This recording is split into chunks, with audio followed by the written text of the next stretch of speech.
As an international student, I didn't know of knowledge of Australian indigenous too much before I went to Australia. I asked my friends in China who hadn't come to Australia.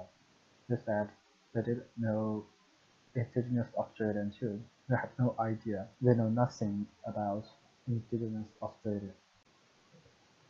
The first thing to consider is that all the terminologies that we will explore have been imposed in one way or another.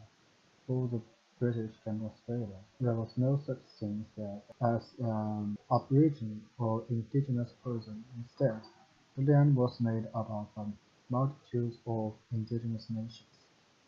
One of the challenges with using terminology like First Australian is that this tends to homogenize what was a multicultural continent.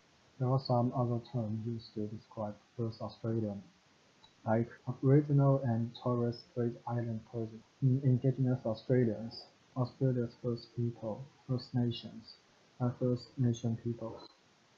The term First Australian, while it is tolerated, is still fairly meaningless as the word Australia came into existence at Federation in 1901. This is the point where those that colonized the country become citizens of Australia. It's ironic that at that time indigenous people were not considered citizens, or indeed considered all human beings, and were therefore not considered Australian. Australia's colonization is a story of invasion and resistance invasion.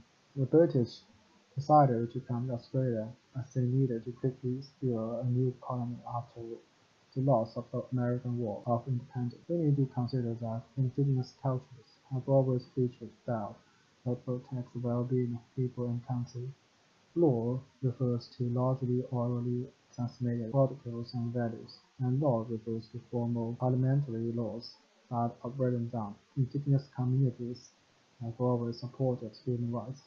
Since invasion and colonization in Australia and other countries internationally, indigenous people have experienced a profound and ongoing disruption to their human rights. In order to reclaim these rights, indigenous people have largely been forced to self-advocate within Western legal and governance framework. If we work with indigenous people, we are in a kind of privilege.